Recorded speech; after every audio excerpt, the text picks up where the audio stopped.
প্রিয় ভাইয়া ও আপুরা, গত ভিডিও ক্লাসে আমরা বিভিন্ন জিনিসকে রসায়নের আঙ্গিকে ব্যাখ্যা করতে শিখে এসেছিলাম। আজকে আমরা রসায়নের কিছু ক্ষেত্র বা পরিধি নিয়ে আলোচনা করব।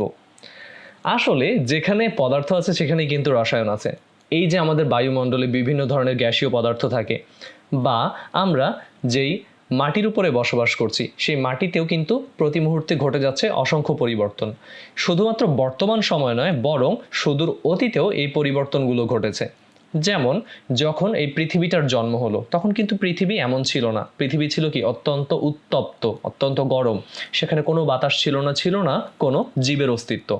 এরপরে হাজার হাজার কোটি কোটি বছর ধরে ঘটেছে এরকম অসংখ্য রাসায়নিক পরিবর্তন এবং সৃষ্টি হয়েছে বায়ুমণ্ডল, সৃষ্টি হয়েছে পানি বা হাজারো রকমের পদার্থ। আবার এই সব কিছু মিলে পৃথিবীকে জীবজগতের বসবাস উপযোগী করে গড়ে তুলেছে এই প্রকৃতি। এখন মানুষসহ বিভিন্ন ক্ষুদ্র ক্ষুদ্র প্রাণী যেমন ব্যাকটেরিয়া বা ভাইরাস, অ্যামিবা ইত্যাদি হোক, বা বৃহৎ কোনো প্রাণী হোক বা উদ্ভিদই হোক, সকলের দেহেই কিন্তু বিভিন্ন ধরনের রাসায়নিক পদার্থ রয়েছে এবং চলছে প্রতি মুহূর্তে অসংখ্য রাসায়নিক বিক্রিয়া। যেমন আমরা যে জামা কাপড় পরছি, বা যেই পেস্ট দিয়ে দাঁত পরিষ্কার হচ্ছে, অথবা যে চিরুনি দিয়ে চুল আঁচড়াচ্ছি, বা যে সকল কসমেটিক্স ব্যবহার করছি, সবই কিন্তু প্রত্যক্ষ এবং পরোক্ষভাবে রসায়নের উপাদান। তাহলে আমরা এখন কিছু রসায়নের ক্ষেত্র নিয়ে আলোচনা করব, সেই পদার্থগুলো, উপাদান এবং উৎস ও রাসায়নিক পরিবর্তনগুলো নিয়ে। আমি তোমাদের সাথে রয়েছি আশিক শাহ। চলো শুরু করা যাক। প্রথমে আমরা চলে আসছি বায়ু নিয়ে। বায়ুতে প্রধানত রয়েছে অক্সিজেন। এছাড়াও বায়ুতে আরও বিভিন্ন ধরনের রাসায়নিক উপাদান রয়েছে, যেমন নাইট্রোজেন, আর্গন গ্যাস, তারপরে বিভিন্ন ধরনের জলীয় বাষ্প। আমরা যে বাতাসটাকে ব্যবহার করে থাকি, আমরা মূলত কি অক্সিজেনটাকে ব্যবহার করে থাকি, এবং আমরা শ্বাস নেওয়ার সময় এই অক্সিজেনটাকে ব্যবহার করি। এই যে অক্সিজেনটা আমরা গ্রহণ করলাম, এই অক্সিজেনটা আসলে কিভাবে কাজ করে? আমরা শ্বাস নেওয়ার সময় যে বায়ুটাকে গ্রহণ করি, সেই বায়ুর অক্সিজেন শরীরের ভেতরে খাদ্য উপাদানের সাথে বিক্রিয়া করে শক্তি উৎপাদন করে, এবং এই শক্তি উৎপাদনের ফলে আমরা কিন্তু পূর্বে যে পরিমাণ দুর্বল ছিলাম, শ্বাস গ্রহণ করছি অক্সিজেন, অর্থাৎ তুমি তোমার নাক বন্ধ করে সর্বোচ্চ কতক্ষণ থাকতে পারবে। তার মানে অক্সিজেনের প্রয়োজনটা কিন্তু অপরিহার্য, এবং এই অক্সিজেন এর ফলেই কিন্তু আমরা বেঁচে আছি। আর এই অক্সিজেনটা শরীরের ভিতরে যে সকল খাদ্য উপাদানগুলো রয়েছে তাদের সাথে বিক্রিয়া করে শক্তি উৎপাদন করছে। এরপরই চলে আসছে খাবারের পানি। খাবারের পানির কথা আলাদা করে বলার কিছু নেই। শুধুমাত্র এই পানি নয়, পানি সহ বিভিন্ন খনিজ লবণ তারা আমাদের শরীরের উপকার করছে। কি কি উপকার করছে আমরা একটু দেখে নিই। আমরা পানি খেয়ে কি করি? রিচার্জড হই, তাই না? তাহলে এই রিচার্জের জন্য পানিতে উপস্থিত বিভিন্ন উপাদানগুলো আমাদেরকে সাহায্য করে আসছে। তাহলে পানি আমাদের শরীরে বিভিন্ন রাসায়নিক বিক্রিয়ায় অংশগ্রহণ করে এবং শরীরের মধ্যে বিভিন্ন পদার্থের দ্রাবক হিসেবে কাজ করে এই পানি। আমাদের শরীরে বেশিরভাগই পানি, বলা হয়ে থাকে মানুষের কোষের বা জীবের কোষের প্রায় 70% পানি। শরীরের বিষাক্ত পদার্থ যেমন ঘাম বা প্রস্রাব এই পানিতে দ্রবীভূত হয়ে, আসলে বিষাক্ত পদার্থ যেগুলো রয়েছে শরীরে, এগুলো কিন্তু পানিতে দ্রবীভূত হয়েই এই প্রস্রাব এবং ঘামের সাহায্যে আমাদের শরীর থেকে বের হয়ে যায়। খাবারের পানিতে যে সকল বিভিন্ন খনিজ লবণ থাকে, যেমন ক্যালসিয়াম, ম্যাগনেসিয়াম ইত্যাদি ধাতুর লবণ, যা আমাদের শরীরের জন্য কিন্তু খুব বেশি উপকারী। মানবদেহে আসলে পানির প্রয়োজনটা কেন?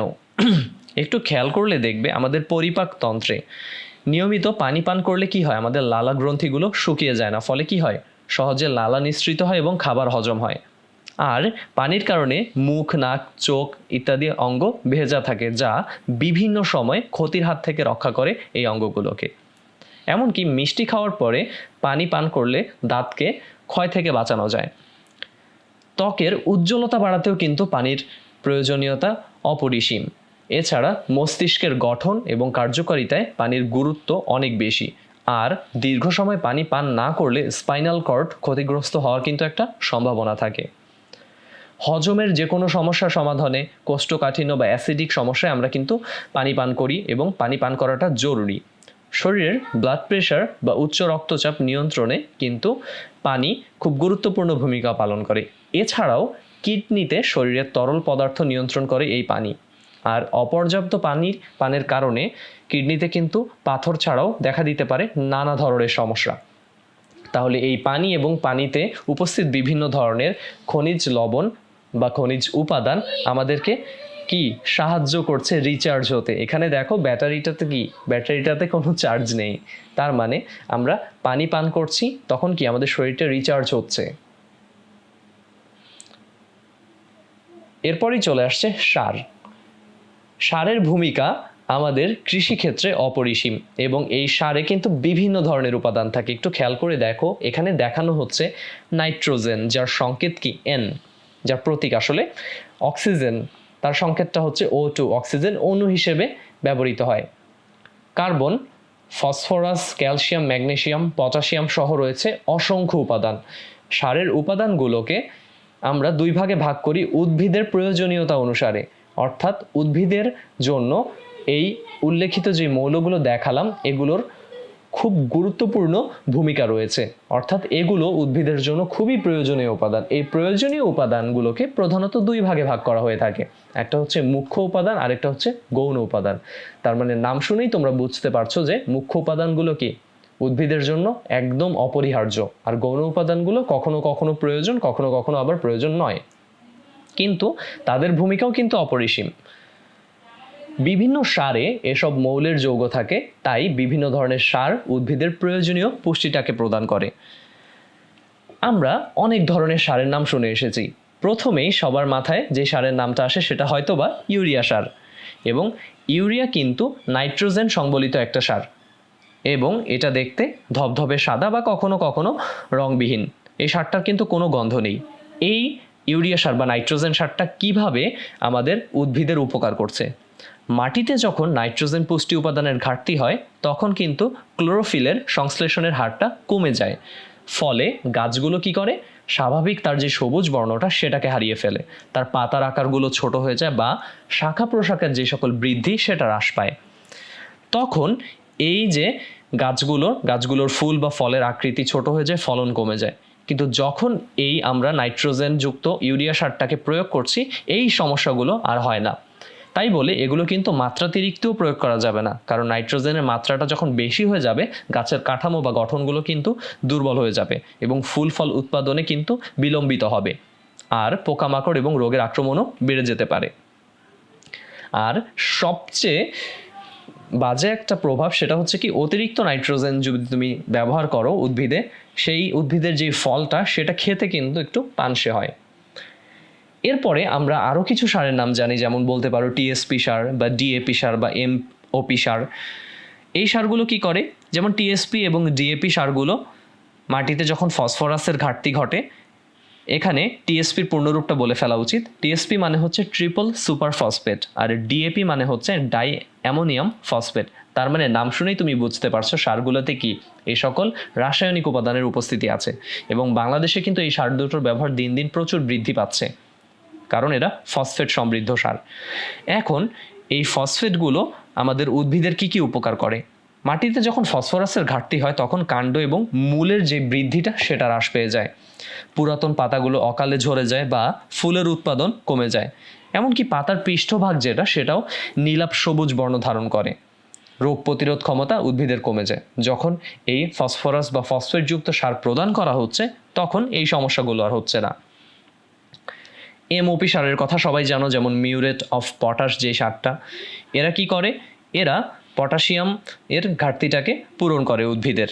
আমরা জিপসাম সারের নামও শুনে এসেছি, আবার বোরন সারের নাম বা জিঙ্ক সালফেট সারের নামগুলো শুনে এসেছি। তার মানে তুমি সারগুলোর নামেই বুঝতে পারছো যে তারা কি করছে, তারা উদ্ভিদের যে সকল সমস্যা হয় সেই সমস্যাগুলো দূর করছে। তার মানে এই উপাদানগুলো যখন উদ্ভিদ কি প্রাকৃতিকভাবে গ্রহণ করতে পারছে না মাটি থেকে বা বাতাস থেকে, তখন আমাদেরকে এই সারগুলো প্রদান করা হচ্ছে, যাতে সে কি করে, তার যতটুকু প্রয়োজন ততটুকু এই উপাদানগুলোকে গ্রহণ করতে পারে। তাহলে ফসলের ভালো উৎপাদনের জন্য আমাদের এই উপাদানগুলো অবশ্যই প্রয়োজন। এরপরে চলে আসছি কাগজ। কাগজের সম্পর্কে আমরা সবাই জানি, এবং এই কাগজ না থাকলে আমরা পড়াশোনাই বা করতাম কিভাবে, অথবা আমরা যে সকল টাকা পয়সার বিনিময়ে যে সকল দ্রব্য কিনি সেটাই বা করতাম কিভাবে। হ্যাঁ, এখন হয়তো বা অনলাইন মানি চলে এসেছে, আমরা বিকাশ, নগদ বা রকেটের সাহায্যে পেমেন্ট করতে পারি, কিন্তু ওই টাকাটাও তুমি যখন তোমার মোবাইলে ঢুকাবে তখন কি তোমার কাগজের টাকার প্রয়োজন রয়েছে। এই কাগজে কি কি উপাদান রয়েছে? কাগজের প্রধান যে উপাদানটা সেটা হচ্ছে সেলুলোজ। এখন এই সেলুলোজটা আমরা কোথায় পাই?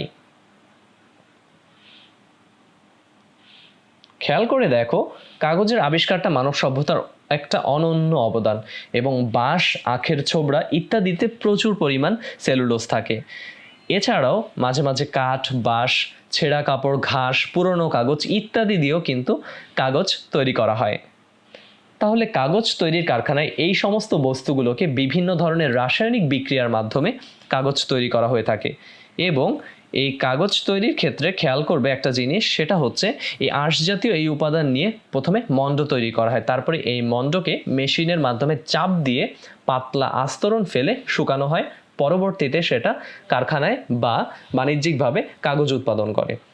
তাহলে আমরা বইয়ে যে সকল কাগজে দেখি, বইয়ের পাতার কাগজ অথবা আমাদের খাতা, এমনকি আমরা যে খবরের কাগজ পড়ি সেখানে কাগজ ব্যবহৃত হচ্ছে, অথবা যখন শপিংয়ের কাজে ব্যবহৃত বিভিন্ন শপিং ব্যাগ কাগজ দিয়ে বানানো হচ্ছে, যেমন বাটা বা অ্যাপেক্সের আমরা শপিং ব্যাগগুলো দেখে থাকি, অথবা বিভিন্ন দোকানের বিভিন্ন ব্র্যান্ডের যে শপিং ব্যাগগুলো দেখে থাকি এগুলো।